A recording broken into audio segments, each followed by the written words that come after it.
Yaorana et bienvenue dans Manava. Aujourd'hui, nous abordons un phénomène qui prend une ampleur relativement inquiétante au sein des collèges et des lycées, le harcèlement scolaire. Pour en parler, nous accueillons aujourd'hui Isabelle Dinan, chef du département de la vie des élèves, des écoles et des établissements à la DG2E et chef d'établissement. Bonjour Isabelle. Yorana. Sandrine Dezerville, présidente de l'AP du collège de Tiperoui. Bonjour Sandrine. Bonjour. Et Mathieu Bourron, CPE, formateur chargé de la mission expert sur la question du harcèlement. Bonjour Mathieu. Yorana. Bienvenue à vous trois. Janice, bonjour. Bonjour Stéphane. Tu vas nous définir ce qu'est le harcèlement. Le harcèlement, c'est une violence répétée qui peut prendre différentes formes, physiques comme des bousculades ou des coups. Elle peut être verbale ou psychologique comme des moqueries, des insultes, des surnoms méchants ou par le rejet du groupe, et tout cela ayant pour objectif de blesser et de nuire à une personne qui ne peut ou qui ne sait pas se défendre. Avec le développement des nouvelles technologies et des réseaux sociaux, le harcèlement dépasse même le cadre scolaire et devient ce qu'on appelle le cyberharcèlement. La honte, la peur des représailles ou encore la peur de ne pas être cru empêchent souvent les jeunes de se confier. Et à l'heure actuelle, il n'est pas encore possible d'évaluer l'impact du harcèlement en Polynésie, mais la DG2E est en train de recenser le nombre de victimes de harcèlement scolaire sur le Fénois. Isabelle, est-ce que tu peux nous expliquer le protocole justement mis en place par la DG2E pour lutter contre le harcèlement scolaire ? Alors tout à fait, c'est un phénomène qu'on a repéré en Polynésie française, que ce phénomène de harcèlement suite aux enquêtes locales de climat scolaire que nous avons menées l'année dernière et suite également à la volonté des représentants des élèves de tous les établissements de se pencher sur cette question.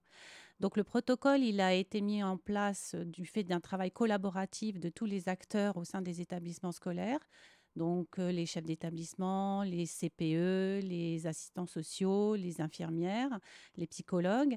Et on a abouti justement à la mise en place d'un process pour détecter les situations de harcèlement au sein des établissements scolaires et les traiter très rapidement au sein des établissements scolaires, parce qu'il faut les traiter d'emblée, tout de suite, in situ. Et ce protocole des établissements scolaires se rattache au protocole territorial avec une cellule territoriale qui est basée à la DG2E dans le service du DV3E, qui recueille ces situations et qui vient en aide donc aux équipes au sein des écoles et des établissements. Je précise que le département DV3E, c'est le département de la vie des élèves, des écoles et des établissements. C'est ça. D'accord. Mathieu, quels sont les signes avant-coureurs d'un harcèlement auprès d'un élève ? Alors, on en a plusieurs. Donc, on peut avoir un isolement, que ce soit dans la classe. Par exemple, voilà, les travails de groupe, c'est toujours le dernier à être pris où personne n'en veut. Ça va être dans la cour, voilà, où on va retrouver des élèves seuls. On va avoir aussi, donc, à la cantine, un élève qui va arrêter de manger. Voilà, Phénomène donc, d'isolement. voilà, c'est ça.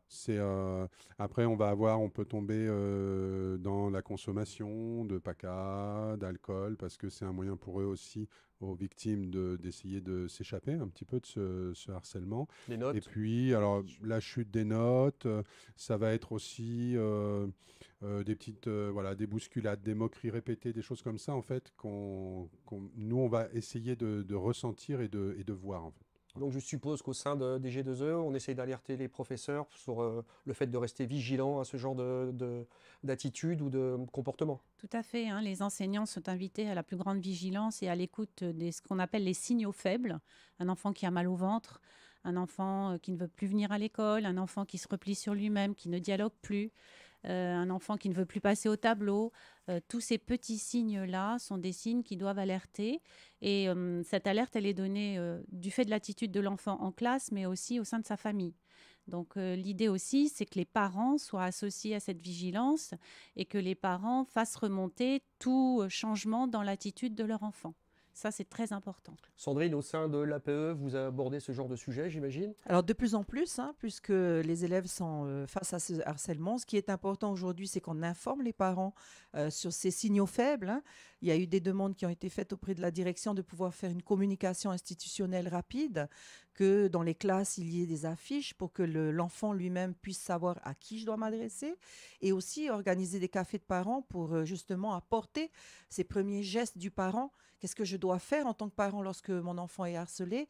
Qu'est-ce que je dois me poser comme question? Quel est le discours à tenir? Donc, autant d'interrogations qui sont posées dans la tête des parents et qu'il faut répondre rapidement pour éviter qu'il y ait d'autres soucis qui se rajoutent justement à ce phénomène. Est-ce qu'ils le prennent suffisamment au sérieux? Parce que tout à l'heure, on parlait avec Mathieu entre chamaillerie, moquerie et harcèlement. Je dirais que la frontière est mince. Enfin, je pense même qu'elle n'existe pas, puisqu'on passe très vite de l'un à l'autre. Est-ce que les parents sont suffisamment conscients de ça, ou est-ce qu'il faut qu'on les alerte encore plus? Non, non, ils ne sont pas conscients parce que d'abord, ils ne savent pas identifier et ils ne savent pas non plus savoir quel est justement le type d'harcèlement que mon enfant peut Ouais, avoir. si c'est une blague de temps en Voilà, temps, ou si c'est c'est la même ça. blague tous les jours, c'est plus la même chose. Eh ben non, justement. Et du coup, c'est pour ça qu'aujourd'hui, la communication est importante, la formation est importante aujourd'hui. Nous proposons aujourd'hui à ce qu'il y ait vraiment une réelle communication institutionnelle, qu'il y ait des flashs, qu'il y ait des moments phares sur les chaînes et les radios, parce que ça devient justement un phénomène qui prend trop d'ampleur à nos yeux. Au sein des familles polynésiennes, il y a une forme de pudeur, il y a une forme de quelquefois de honte, on Alors, n'ose pas en parler. Non, culturellement, on va dire alors ils n'osent pas parler, mais ils ne savent pas, parce que le harcèlement aujourd'hui, c'est nouveau, il faut le dire. Et dans la culture, des choses qui sont nouvelles, il leur faut un temps justement pour intérioriser l'information et en discuter. C'est ça. Et donc, du coup, on est fort de propositions aujourd'hui d'aller dans les quartiers pour en parler, de s'approprier de la langue du réo, hein, pour expliquer que ce sont des choses qui se disent, qu'on ne doit pas condamner l'enfant non plus qui a été harcelé. Il faut l'écouter. Si dans la famille il n'est pas bien, c'est qu'il y a quelque chose qui se passe. Donc j'imagine qu'un des relais, ça doit être aussi les professeurs. Tout à fait. Le professeur, c'est le premier relais, je dirais, hein, puisque c'est lui qui a l'élève en face de lui dans la classe très, très longtemps et très souvent. Et puis, il y a l'ensemble des équipes qui constituent les établissements scolaires et les écoles, qui sont de plus en plus formées, puisque cette sensibilisation au harcèlement scolaire, elle apparaît dès la formation des néo-enseignants. Donc, c'est dire à quel point l'éducation s'est emparée de cette problématique. Isabelle, tu peux nous détailler alors, le protocole dont tu parlais tout à l'heure?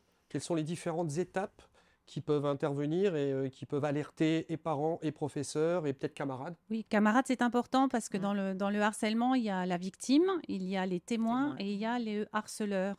Donc, il faut prendre en considération la totalité de ce groupe. Ce qu'il faut savoir et ce qu'il faut essayer de faire au sein des structures scolaires, c'est de faire en sorte que l'adulte obtienne la confiance de l'enfant. Ça, c'est primordial. Donc ça peut être le professeur, Exactement. ça peut être le CPE, N'importe ça quel peut adulte. être, je dis pas l'infirmière, enfin la personne, l'adulte à qui on vient se confier. N'importe quel D'accord. adulte. Voilà.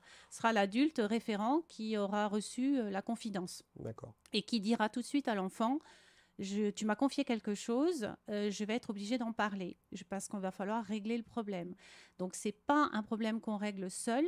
Un phénomène de harcèlement n'est pas un problème réglé par un adulte seul. C'est le problème qui doit être réglé par un groupe.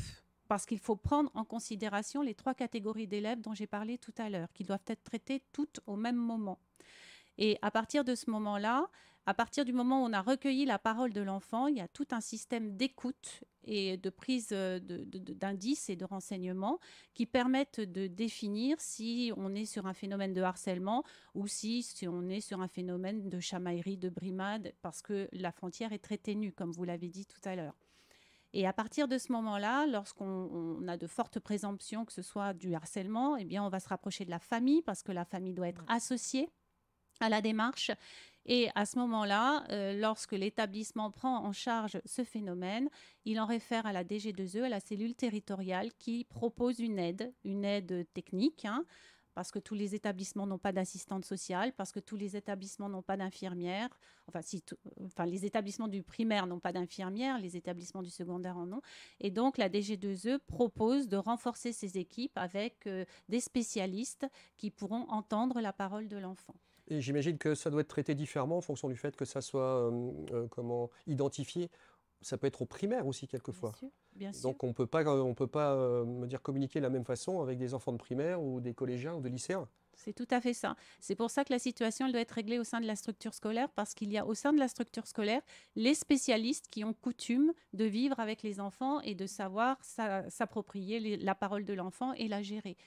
Donc, c'est très, très important. En fait, l'idée, c'est de ne pas sortir de l'établissement pour régler le problème. C'est essayer d'abord de le prendre en charge en interne, d'avoir une aide extérieure au niveau de la DG2E, si vraiment la situation est compliquée, parce qu'on a des situations parfois de harcèlement extrêmement compliquées, notamment les situations de cyberharcèlement qui deviennent de plus en plus compliquées. Et à partir de ce moment-là, conseiller la famille, ça peut être un dépôt de plainte, puisque c'est quand même quelque chose qui est réprimé par la loi et encore plus durement réprimé depuis la loi de mars de cette année. Et puis accompagner dans cette démarche d'aller mieux et de prise en charge de l'ensemble des acteurs. J'allais en parler plus tard, mais comme tu viens de l'aborder, je suis allé me renseigner aussi évidemment sur les différentes, donc maintenant la loi de mars 2022, et il faut bien comprendre que c'est du pénal. Tout à fait. Et qu'en fonction de ce que la victime va subir, on peut aller très très loin. Et ça serait bien que les harceleurs en soient conscients et les parents des harceleurs. Alors je sais qu'on ne veut pas stigmatiser, mais chacun doit prendre sa part de responsabilité. On en parlait avec Mathieu tout à l'heure, ça peut être bien de leur rappeler ça. Je crois que tu le fais régulièrement. C'est important que les élèves auteurs de harcèlement soient au courant de ce qu'ils risquent. Alors effectivement, ils sont, bon, on va dire qu'on s'adresse à des mineurs, donc la loi pour les mineurs est un petit peu différente, mais moi à chaque fois que je dois traiter un cas, que ce soit du harcèlement ou des violences, je remets toujours un petit peu l'élève face à la réalité et face à ce que dit la loi. Je pense que c'est important. Malheureusement, en fait, on est souvent à sanctionner finalement l'élève auteur, mais il faut qu'il y ait quelque chose derrière, en fait. Donc oui, il faut qu'on parle de la loi. Il faut qu'il comprenne, qu'il ne recommence pas. Il faut qu'il y ait autre chose, voilà. C'est Nicole Kathleen, c'est une pédopsychiatre qui dit qu'en fait, le traitement du harcèlement, c'est pas envoyer la victime chez le psy et le harceleur chez le juge. C'est pas que ça, en fait. Parce qu'un élève qui est auteur de harcèlement, c'est un élève qui ne va pas bien. Voilà. Et un élève qui est victime de harcèlement, il y a peut-être aussi, à un moment donné, quelque chose que lui a pu faire qui a provoqué le harcèlement. C'est aussi important d'en parler. Sandrine, vous avez au sein de l'APE, est-ce que vous avez des spécialistes qui peuvent vous accompagner et justement porter la bonne parole auprès des parents? Oui, alors dernièrement, on s'est rapproché du Faritamaho, qui est une entité justement qui peut apporter une aide en tant que professionnel. Et là, on consulte de plus en plus, on donne des temps de parole aux parents, notamment avec des événements comme la matinée des familles qui va nous permettre un peu de les écouter et aussi de leur donner des conseils. Donc ça, des parents peut-être qui sont parents d'enfants harcelés, qui vont partager leur expérience avec des parents qui ne sont pas concernés ou peut-être pas encore, ou qui sont sans le savoir. Voilà, mais qui ont vécu déjà le harcèlement, qui n'ont pas eu des fois les bons gestes qu'il fallait, et qui se le dit de toute manière, et qui aussi proposent des pistes.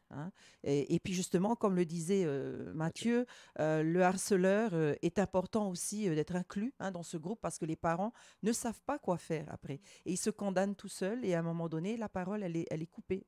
Rupture de communication, on ne pourra pas la régler après au sein de la famille. Donc l'idée, c'est vraiment d'apporter de l'aide et de pouvoir échanger avec ses parents. Très bien. On marque une pause et on revient dans un instant. On se retrouve avec nos invités. Isabelle Dinan, chef du département de la vie des élèves, des écoles et des établissements à la DG2E et chef d'établissement. Sandrine Dezerville, présidente de l'APE du Collège Tipperary. Et Mathieu Bourron, CPE, formateur chargé de mission expert sur la question du harcèlement. Janice, tu vas nous parler d'une approche concrète et qui donne des résultats assez probants. C'est cela, Stéphane. Le harcèlement scolaire est un phénomène mondial que chaque pays tente d'endiguer. Il existe une méthode utilisée avec succès en Finlande, au Canada ou encore en Australie. La méthode Anatole Pikas. Elle a été développée par le psychologue du même nom en Suède dans les années 70. La méthode de préoccupation partagée. Le but est de rendre le harceleur acteur du bien-être de sa victime et l'objectif est de ne pas sanctionner ni même de le culpabiliser, mais de chercher à instaurer un climat de paix. Prenons l'exemple concret de la Finlande qui a mis en place le programme Kivas depuis 2009 et qui a réduit de 85% le harcèlement scolaire. Ce programme repose sur 3 axes essentiels, des jeux de rôle au cours desquels les élèves deviennent tour à tour harceleurs, harcelés et témoins, des séances de dialogue mettant en face à face agresseurs et victimes sous le regard des adultes et enfin des films et des jeux vidéo qui permettent à chaque enfant de comprendre les enjeux du harcèlement scolaire. Sandrine, cette méthode implique les encadrants scolaires dans la résolution justement de ce phénomène. Est-ce que les parents peuvent intervenir en cas de harcèlement scolaire? Alors, difficile parce que d'abord, il faut être formé pour savoir qu'est-ce que je dois dire. Et en écoutant un peu la présentation de la méthode, je trouve qu'il faudrait aussi que nous, parents, puissions avoir des temps de jeu de rôle avec des professionnels pour justement observer tous ces comportements que le parent pourrait avoir au moment de la réception de son enfant, qu'il soit harceleur, victime ou bien témoin. Donc, ce serait peut-être un moyen pour les parents de pouvoir être encadrés. Et à ce moment-là, nous pouvons après avoir des échanges avec le terrain. Tu nous parlais tout à l'heure, Sandrine, de Les café, parents? le café des parents. Oui, la pandémie a empêché un peu le contact avec le personnel, avec la direction. Aujourd'hui, nous reprenons de plus belle le chemin des établissements.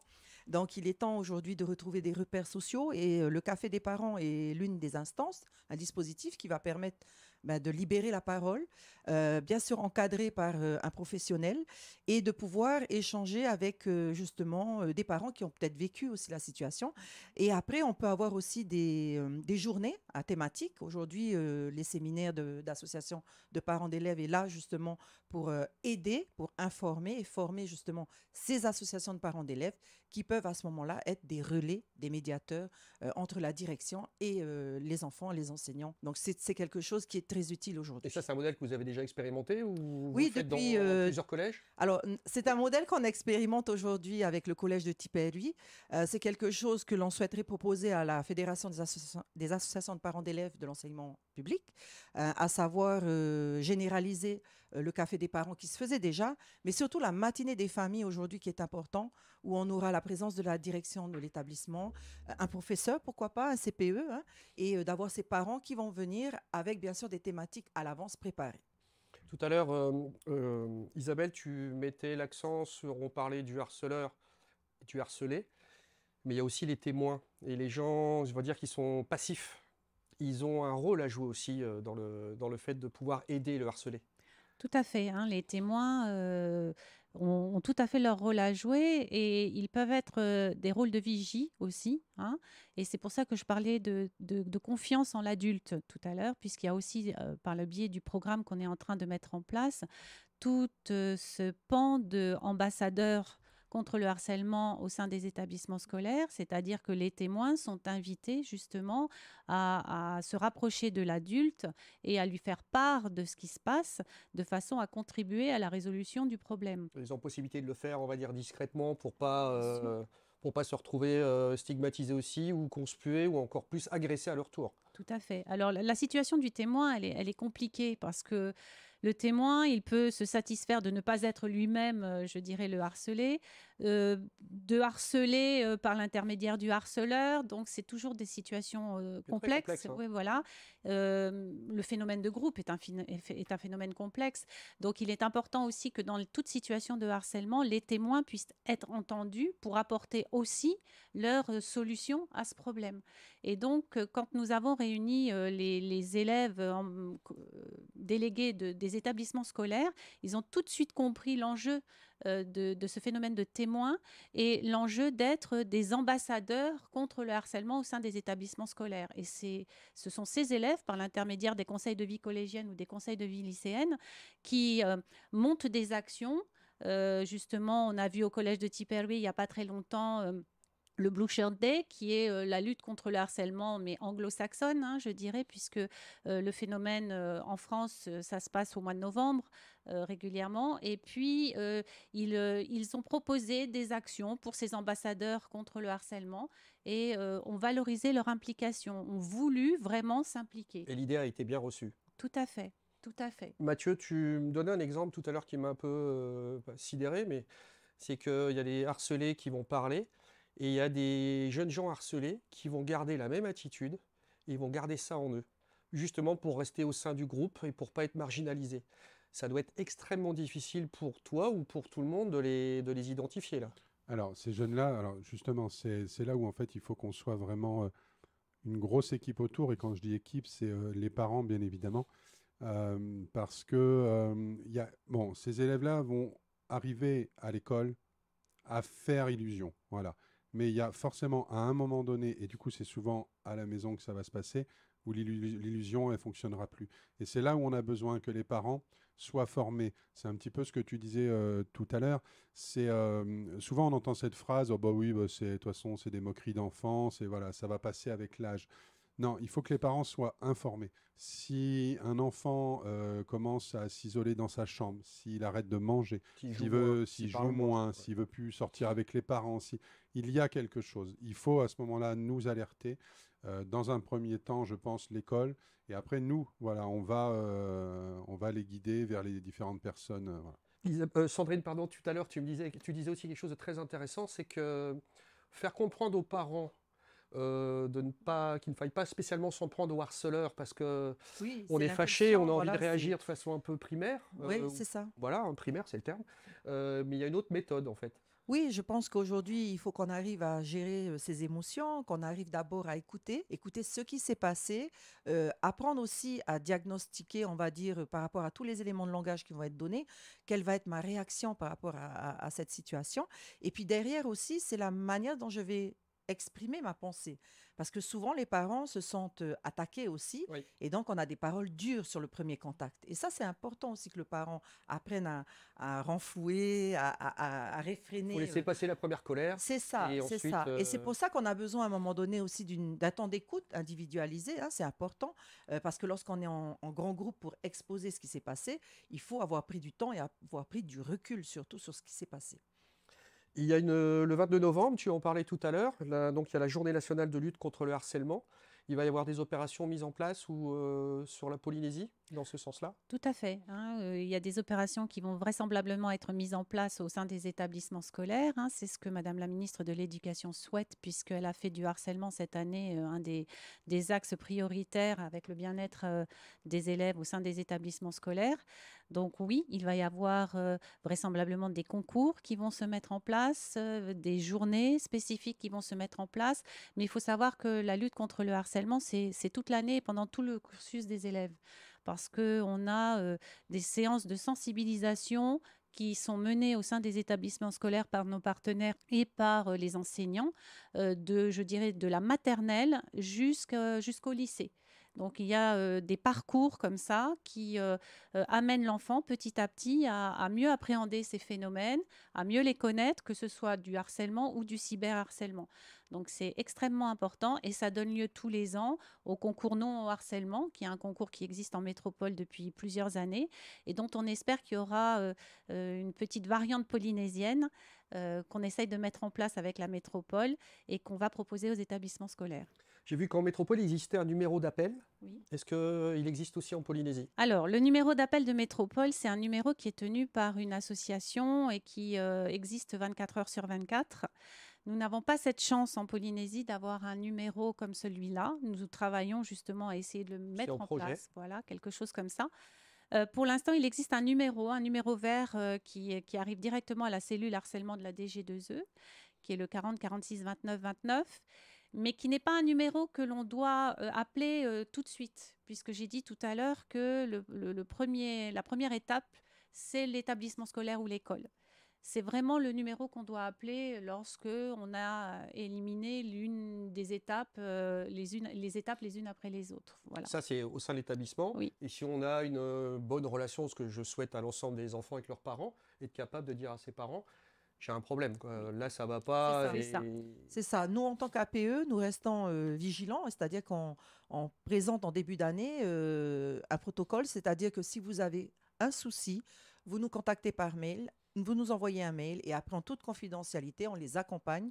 On peut aussi être là pour les accompagner auprès de la direction ou de qui que ce soit. Mathieu, il t'arrive de recevoir des parents on va dire, de harceleurs qui ne comprennent pas et qui sont complètement dans le déni? Oui.